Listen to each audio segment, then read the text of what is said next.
Afternoon, and welcome to Jeff and the Rabbi. We're back. Here we are. Spring break, Passover break, it's over. Been a long one, by the way, this time. Listen, I want everybody to congratulate the Rabbi. He's had a heck of a spring break, a tour, world tour, I guess we can call it here. You know, I mean, he's really brought a lot of fame to the Jeff and the Rabbi show. What did you got from the last time? If you Coachella fans, you had the Rabbi warming up Lil Wayne at Coachella there. Peace to everyone there. That was a great thing. Billboard Music Awards this weekend, and I'm sure as everyone saw, Dancing with the Stars, amazing there. By the way, I thought you had it wrapped up. I understand the judges were a little upset with 3 horrors in a row, but I mean, you know, I thought you had it. I was rooting for you the whole way. But you know what? Yeah. The Rabbi's back, and Hollywood's loss is the Jeff and the Rabbi's game. You know, it's hard to do that circle dance by yourself. Right, that's the like problem. you just like one guy running around in a circle. It's just Well, you know. it looked good the first 2 times. It really did. By the third time, it did get redundant. Right. It's, Looking for someone to hold. You know. looking for someone to dance with. But you know what? I thought you were ripped. I think you should have got that one. I really think you should have won. But you know, What can you do? but you're back, which is great. Which is great for us. Here we are. And you know, right in the middle of the counting of the omer, almost the Lag BaOmer. I guess that's Wednesday. Right. Is That's that right. Yeah, we're That's just right. almost there, which is Lag exciting. BaOmer actually the Wednesday night, Thursday. Wednesday night and Thursday. Right, go by the night here. Right. For me, Right. for me. Starts on Wednesday night. Thursday is the 33rd day of the Omer. Wow. So that's exciting. So beside the fact that it's the 33rd day of the Omer, there's a lot of other good stuff that happens, or interesting stuff. One of them, not such a great thing, a nice thing, is 24,000 students of Rabbi Akiva died. I guess it ended. They're dying. The plague that killed them ended around Lag BaOmer. Well, they Is that correct? died right during this period of time Right. that we are right now, which Right. is why I haven't shaved for a few weeks because we remember, we mourn. Right. And one of the ways, just about the only way that we mourn, one of the things is we don't schedule weddings and festive events during these weeks, but we also don't shave, and that's a sign of mourning, and we remember this event. Just 24,000 students of Rabbi Akiva we're talking around now the year 100 AD. They died during this period of weeks, and the dying stopped on the 33rd day of the Omer, which is coming up in a few days. Now, have you noticed that God was a little tougher on people back then? I mean, they weren't respecting each other. Bam, 24,000 dead. Yeah. Just because, I mean, think about that compared to today, what goes on today with lack of respect and things like that. We have it easy today if you think about it. Not just 24,000, like any old 24,000. I mean, this The would be best like, guy. let's say, pick it out like something like MIT. Right. You know, like MIT graduate schools, which probably have maybe 24,000 students in it, right? What if the MIT grad school would all of a sudden succumb and die, all of them, to a plague? I mean, it wouldn't just be like 24,000 people died. It would be devastating because you've got this select group of people that are on a certain echelon and they mean something to the whole country. And, Right. you know, there's a big significance. And all of a sudden, boom, like this particular group of people Best died. of the brightest. Yeah. Yeah, it's devastating. So it's really strange because you would think that this should be a happy time. I mean, where are we at in the calendar? On Passover, the Jews left Egypt. Right. And they were in the desert for 7 weeks. And 7 weeks after they left Egypt, they were at the base of Mount Sinai, and God gave them the Torah. I am Lord your God, the 10 Commandments. It should be a pretty intense, happy, exciting time for us. This is as exciting as could possibly Right. be. Tremendous anticipation. The Torah actually even tells us to count the days. So we're counting the days. We're counting the days every day. You know, we're counting along. And here we are. We're day 31 right now. So we are counting the days in tremendous anticipation. And instead, I'm not shaving, and we're not scheduling any weddings, and the whole thing has become sad. And you know, how did a happy time, turn into such a sad time? That happens a lot with Jews. Right. And then I have one other question, which is really, really the most important. What in the world is a golden calf doing behind us? You know, I have a good question about that too, especially where he's positioned. I'm really a little nervous about the golden calf here, but anyway. Right. Okay. But if he dumps something, it'll be gold. So I'll be a happy guy. Right. Well, we'll pick it up. You know, Right. we can always pick up a little gold. Right. So what's going on here? So let me ask you the following question. And this is a pretty serious question. So, your child's birthday comes along.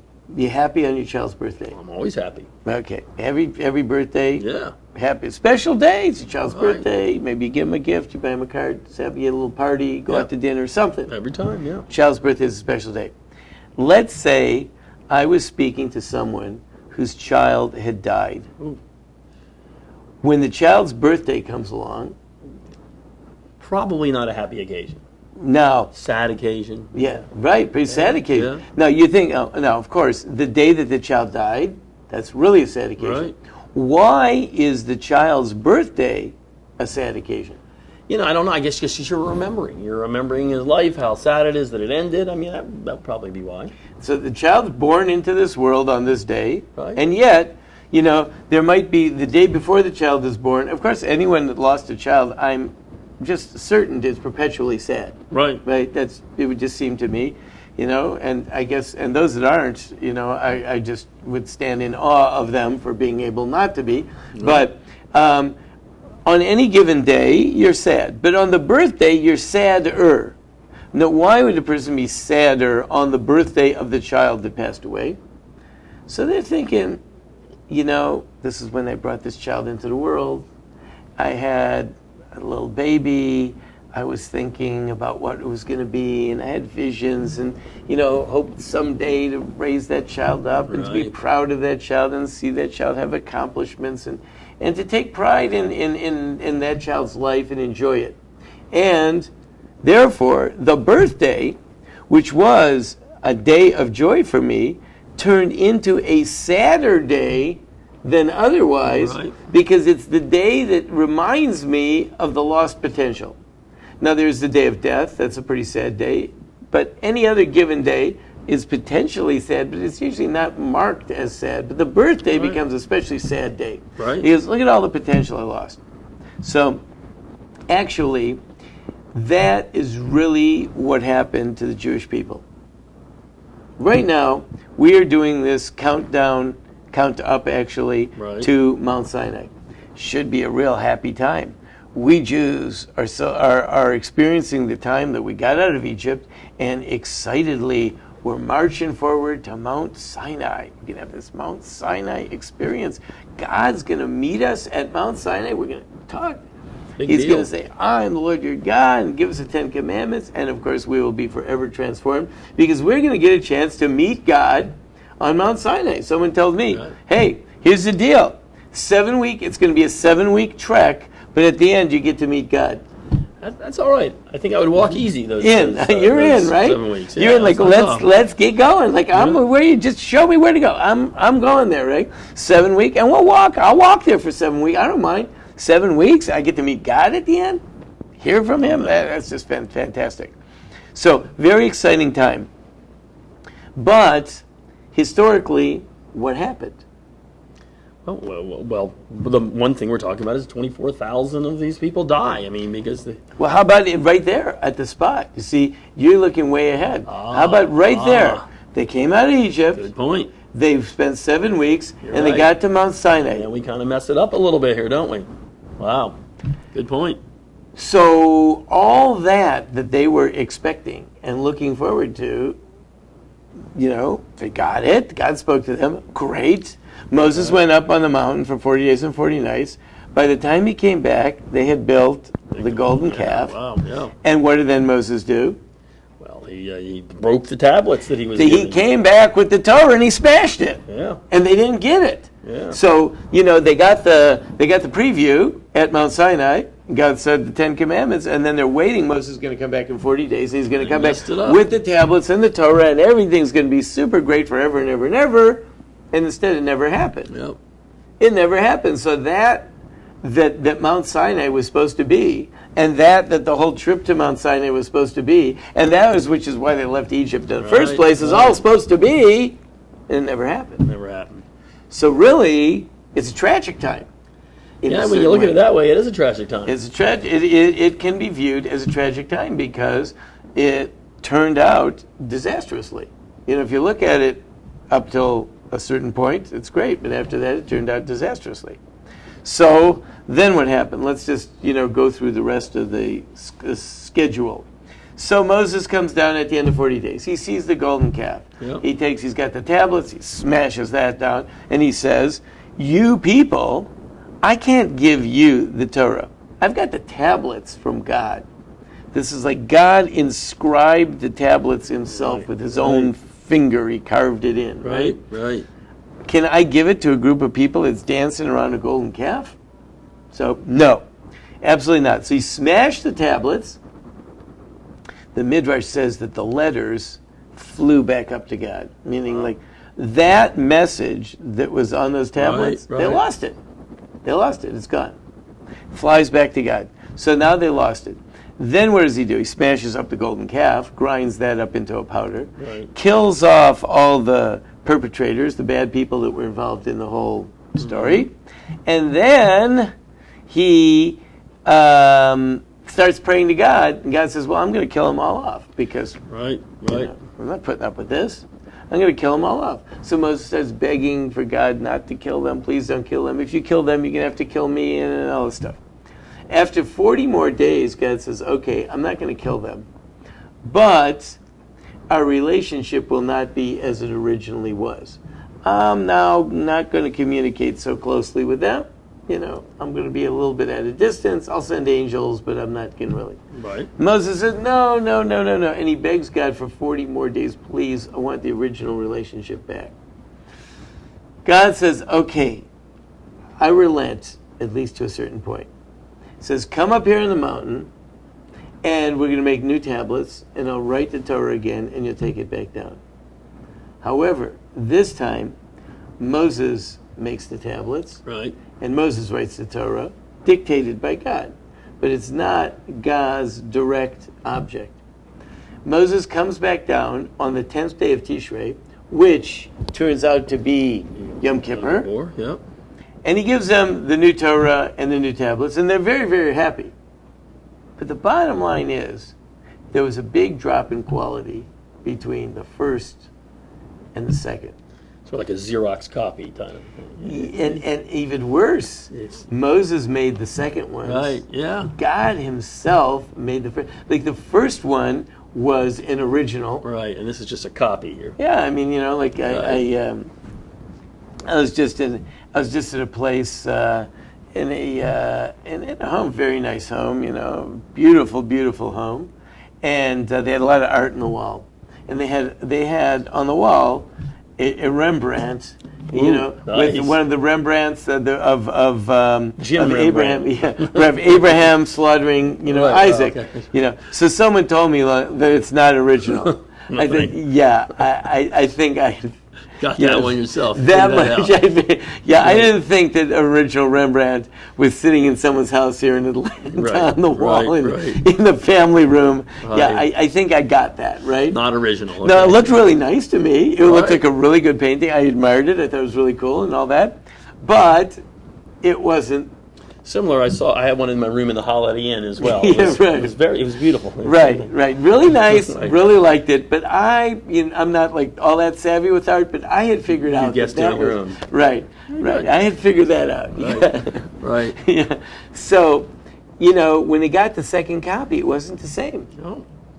It wasn't the same, and the drop-off meant something, which the Midrash tells us really, really important. And I got this idea from a rabbi named Rabbi Moshe Shapiro. He lives in Israel right now, and this is at least my understanding of his word. And perhaps if he heard me saying this, he'd say, "That's not what I was talking about at all." I don't know, but this is how I understood it. It could be one of our listeners. Yeah, right. Yes. If you're listening, Rabbi Shapiro, please let me know if I'm getting this right or not. Right. So the idea is that had the first tablets been received properly, and the people hadn't goofed off and gone off and built a golden calf, which made God unable to even deal with them, but had they been appropriate and accepted the tablets because they were acting right and they were in anticipation and everything like that, the Torah would have been unforgettable to them. it would have entered them and made such an impact Wow. as to have made it unforgettable. It would have been so much a part of them that they would have just stuck with it forever. And that means right. all these Jews that you know, that they don't know the first thing in the world about Right. like what it is to be Jewish, they never read the Torah, they don't know anything about it, they know nothing. Right. It wouldn't have been that way. Wow.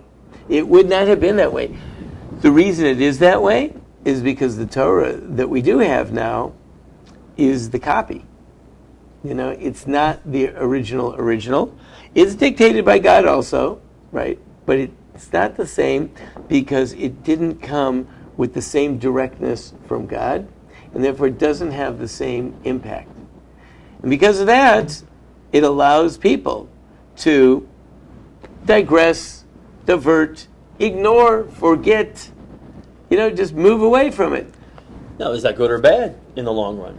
So, in the long run, amazingly enough, it's actually good, because what will happen now is that we believe that the people will have to earn their way to it all on their own. That makes sense. And had it been given to them as a gift, it might have locked them in, which would have been good, but they wouldn't have earned it on their own.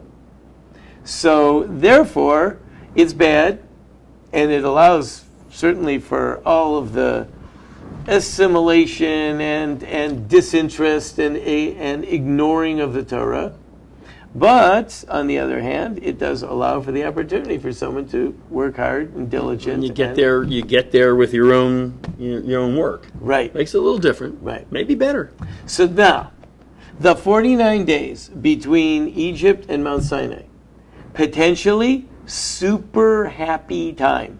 Potentially, like every day, a step closer. Wow, This is so great. We're getting the Torah. Like every day, everyone is just happier and happier. We're almost there. Can't wait. We're going. It's going to happen. And However, the reality is sad time. You know why? Because these 49 days, when they come around, is like the birthday of the child that died. Yeah, I can see that. I can see that. These are the days that we would have been anticipating this great experience. And all of a sudden, wow. So, although we might be sad about it any time during the year, we particularly get sad at this time because we know what the potential was at this time. This was supposed to be like a birthday, and with it, all the great potential was going to follow, and instead, it didn't materialize. So it makes us actually even sadder.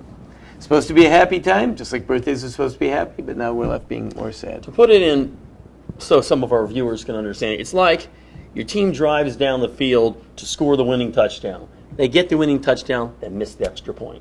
Just want to kind of help you. That's kind of what it's all about. You're there. It's all great. We did it, and then you miss the extra point. Right. How about when they ran out onto the field in the first place? Oh, that's right. They come like, yay! And everyone's like, yay! Now, if you knew for a fact that they're going to lose, or they're going to lose even on the last minute, they're going to lose, but like on the botched field goal attempt, right? That they totally botched up because like the kicker just like, because he kicked the... That would hurt worse than even So when they play the picture, they're running out through the fire and the flames, everyone's cheering, that hurts even worse. That digs into you deeper than anything. That's the last thing in the world I wanted to see, is them running onto the field. No, we didn't do it. No. Right, that hurts even worse. Right. That's why there is an element, or the ability, the capacity of these 49 days to be sad days. So centuries and centuries later, when Rabbi Akiva's students died, which was a diminishment of Torah, right? Because, these were going to be the future teachers and the disseminators and all that. And Torah really got contracted extremely. So centuries later, when it died, a rabbi said, we're going to hold on to this, and we're going to make these days sad days. Because the days themselves have in them the sad element. There is a happy element, looking forward to receiving the Torah, and we did receive the Torah. But there's the sad element because that receiving of the Torah just never really panned out. Not the way we thought. Did not work out the way we were looking forward to, and therefore these days have the sadness element to them. Now, all that brings us to the 33rd day of the Omer, Okay. Lag BaOmer. Okay, Lag is in Hebrew. Each letter represents a number. So Aleph is the letter 1, and Beis is the letter 2. Gimel is the letter 3, and then we go a little further. When you get to the tens, Yud is 10, and Chaf is 20, and Lamed, the letter Lamed, is 30. So Lamed and Gimel is the number 33. Lamed is 30, and Gimel is 3. Mm-hmm. And it's during the days when we're counting.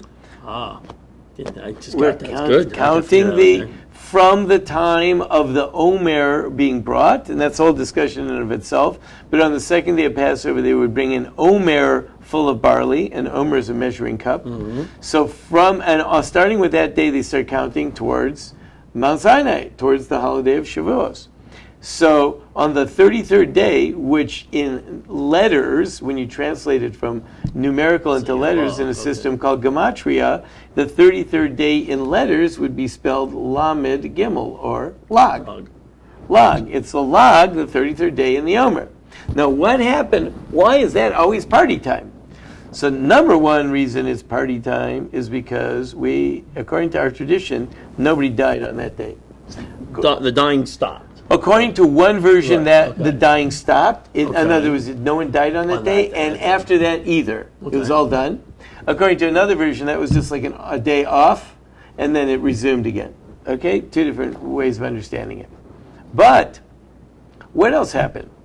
So there's a man named Rabbi Shimon Bar Yochai. He is a great rabbi, and he was persecuted by the Romans. He had to hide from the Romans for many years, and he and his son spent a number of years living in a cave. And while they were in the cave, they delved into the depths of Kabbalistic mystical teaching. And when he later on was liberated, and the Roman emperor died, and they felt it was safe to come out of the cave, and so on and so forth. So for the rest of his life, he was a functioning rabbi and a teacher in Israel. But on the day that he died, before he died, he gathered all his students around him, and he taught them the secrets of Jewish mysticism, which is called Kabbalah. Kabbalah means to receive, because it's the type of thing that you can't figure out on your own. Right. You have to receive it from someone else. It's the only way it can get to you is if someone else passed it on to you. And he taught them, his students, he taught them all this Kabbalistic teaching and understanding. Now, then he died. So the day that he died was a pretty special day because all of this enlightenment came into the world. Now, why is that also the day that there was no dying, or that the dying stopped? Right. So there, it is appropriate because we look forward to the day when we're going to get back to the level of the Torah that it was originally intended. Right.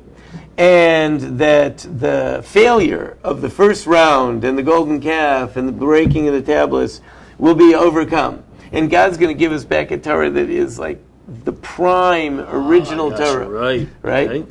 And that the tragedy of people like the students of Rabbi Akiva's students dying, that will recede. What is a great symbol of that?